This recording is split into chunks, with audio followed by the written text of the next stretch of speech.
विश्व के सभी मेरे साथियों को राजरत्न अम्बेडकर की ओर से जय भीम, नमो बुद्धाय। जैसा कि मैंने इस पोस्ट का टाइटल दिया है कि 2021 की जनगणना और आरएसएस का षड्यंत्र। मुझे कई सारे फ़ोन पंजाब से, नॉर्थ से, यूपी से, बिहार से आ रहे हैं और एक कैंपेनिंग चलाया जा रहा है कि आने वाले 2021 की जनगणना में खुद को चमार लिखवाओ, खुद को वाल्मीकि लिखवाओ या फिर रविदासिया लिखवाओ। इस तरह से अलग अलग कैंपेनिंग इन पार्ट्स में चल रही है। और मैंने बहुत पहले ही कहा था कि जैसे जैसे जनगणना का दौर नज़दीक आएगा, पीरियड नज़दीक आएगा, इस तरह का षड्यंत्र, इस तरह का प्रचार शुरू हो जाएगा।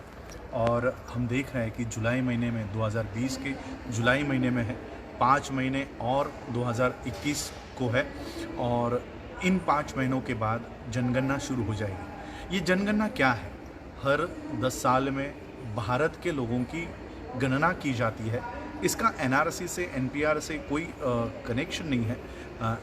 ये जो जनगणना हो रही है, ये भारत में कितने लोग रहते हैं और उनकी धर्म क्या है, वो सारी इन्फॉर्मेशन ली जाती है। मैं पंजाब के लोगों को, ख़ास करके चंडीगढ़ पंजाब के लोगों को एक इन्फॉर्मेशन देना चाहता हूँ। साउथ में, कर्नाटक के भाग में एक बहुत बड़ा सधन वर्ग है, सधन, जो पैसों से काफ़ी तगड़ा है, ताकतवर है। ऐसा सधन वर्ग पिछले 10 से 15 सालों से वो रास्तों के ऊपर लड़ रहा है कि हम हिंदू नहीं हैं, हम लिंगायत है और हमारी गणना हिंदुओं में ना की जाए। ऐसा सधन वर्ग जो बिजनेस क्लास है, जो बसवेश्वर, महात्मा बसवेश्वर को मानता है, उनके सिद्धांतों को मानता है। 10वीं सदी में महात्मा बसवेश्वर जी ने वो क्रांति की थी इंसानियत की, जिस तरह से गुरु रविदास जी ने क्रांति की, गुरु नानक जी ने क्रांति की। साउथ में महात्मा बसवेश्वर उन्हीं के समान वहाँ पर माने जाते हैं और महात्मा बसवेश्वर जी के जो फॉलोअर्स हैं वो अपने आप को लिंगायत कहते हैं। और ये लिंगायत समाज पिछले 10 से 15 सालों से लिंगायत धर्म को मान्यता मिले इसलिए आंदोलन कर रहा है। राहुल गांधी की सरकार वहाँ पर थी। सरकार में आने से पहले राहुल गांधी ने खुद ये प्रॉमिस किया था कि हमारी सरकार कर्नाटक में आते ही हम लिंगायत धर्म को मान्यता दे देंगे, लेकिन अभी तक उनको मान्यता नहीं मिली। ये बात मैं इसलिए कह रहा हूँ कि आज एक नया कैंपेनिंग चलाया जा रहा है कि अपने आप को रविदासिया लिखो, अपने आप को वाल्मीकि लिखो, सोचो। और एक कैंपेन है कि अपने आप को आदि धर्म में लिखवाओ, जहाँ पर सदन वर्ग, बिजनेस क्लास के ये लोग अपने धर्म को अलग से मान्यता अब तक नहीं दे पाए हैं। क्या रविदासिया कम्युनिटी के लोगों ने रविदासिया धर्म को अलग से मान्यता हासिल की है?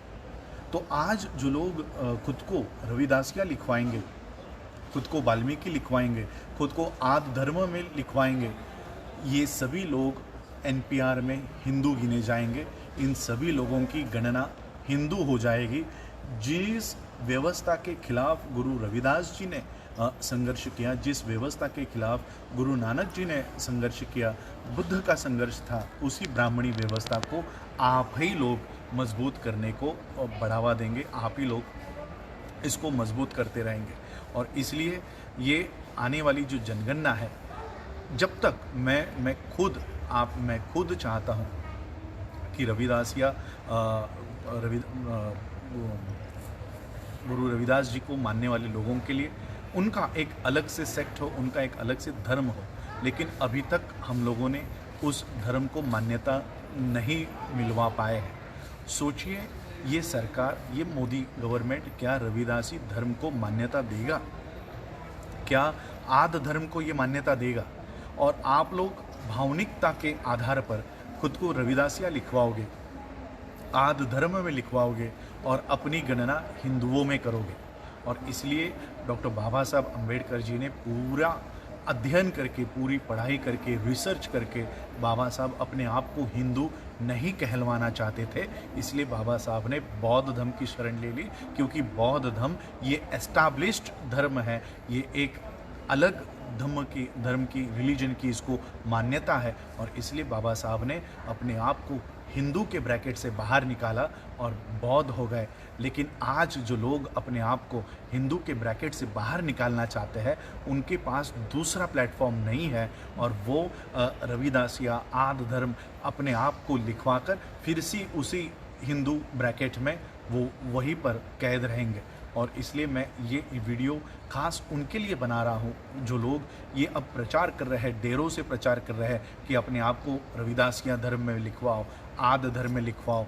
लेकिन जो लोग कॉन्स्टिट्यूशन के ऊपर जिसकी पढ़ाई है, जो लोग लीगल कानूनी पढ़ाई जिनकी है, आप उनसे पूछ लो, एडवोकेट से पूछ लो, सुप्रीम कोर्ट के लोगों से पूछ लो, क्या आद धर्म और रविदासिया धर्म को मान्यता इस देश में है? और क्या अगर हम रास्तों के ऊपर उतर कर हम इस धर्म को अलग से मान्यता देने की अगर मांग करते हैं तो क्या ये सरकार उस धर्म को मान्यता देने वाली है? हमारे सामने उदाहरण है लिंगायत समाज का। आज भी लिंगायत समाज के लोगों को अलग धर्म की मान्यता नहीं है।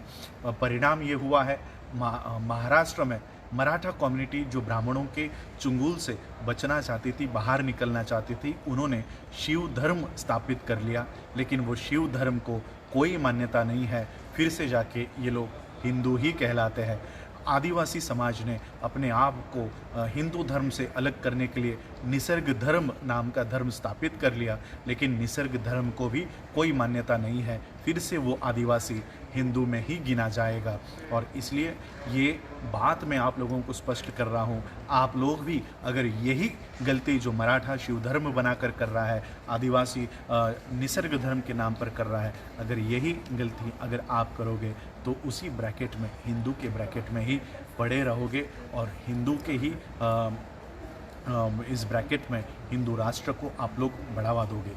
और इसलिए 2021 में जो लोग बाबा साहब को मानते हैं, मैं उनसे ये गुजारिश करूँगा, ये रिक्वेस्ट करूँगा, अगर बाबा साहब को मानते हो तो बाबा साहब के नक्शे कदम पर हम लोगों को चलना चाहिए। इस हिंदू धर्म से बाहर निकलने के लिए बाबा साहब ने अपने आप को बौद्ध बनाया और बौद्ध धर्म में अपना वहाँ पर गणना करवाई। और इसलिए आज आप लोगों के पास अलग प्लेटफॉर्म नहीं है, और इसलिए अलग प्लेटफॉर्म नहीं है, इसलिए हिंदुओं की संख्या को बढ़ावा देने के बजाय ये धर्म जो है ये छोड़कर हमको बाबा साहब के पद पर चलना चाहिए। जो लोग बाबा साहब को मानते हैं वो लोग बौद्ध 2021 के गणना में सिर्फ बौद्ध लिखे। महाराष्ट्र में बहुत बड़ा षड्यंत्र चल रहा है। यहाँ के लोगों को बताया जा रहा है कि बौद्ध लिखते समय अपनी जाति लिखो, यानी महार बौद्ध, चमार बौद्ध, वाल्मीकि बौद्ध। ये आरएसएस का एक छोड़ा हुआ संदेश है, आरएसएस का छोड़ा हुआ ये प्लान है। इसमें ना फंसे। बौद्धों में कोई जाति नहीं आती, कोई उपजाति नहीं आती, बौद्धों में महार नहीं आते, बौद्धों में चमार नहीं आते, बौद्ध सिर्फ बौद्ध होते हैं। और इसलिए ये महाराष्ट्र में चल रहा षड्यंत्र, पंजाब में चल रहा षड्यंत्र, तेलंगाना आंध्रा में चल रहा षड्यंत्र हम लोगों को उखाड़ फेंकना है। 2021 में अपनी गणना मैं आप लोगों के ऊपर ये छोड़ता हूँ, लेकिन जो लोग बाबा साहब को मानते हैं वो लोग बुद्धा के इस धम्म में वो लोग अपनी गणना करवाए और हिंदू इस जो कीचड़ है इसमें से बाहर निकले। इसीलिए आज मैं आपके सामने लाइव आया हूँ।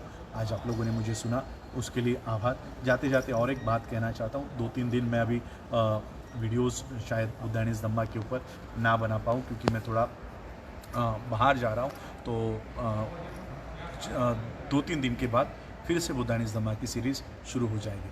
आप लोगों ने मुझे सुना, उसके लिए आप सभी लोगों का आभार, धन्यवाद। जय भीम, जय भारत, जय बुद्ध।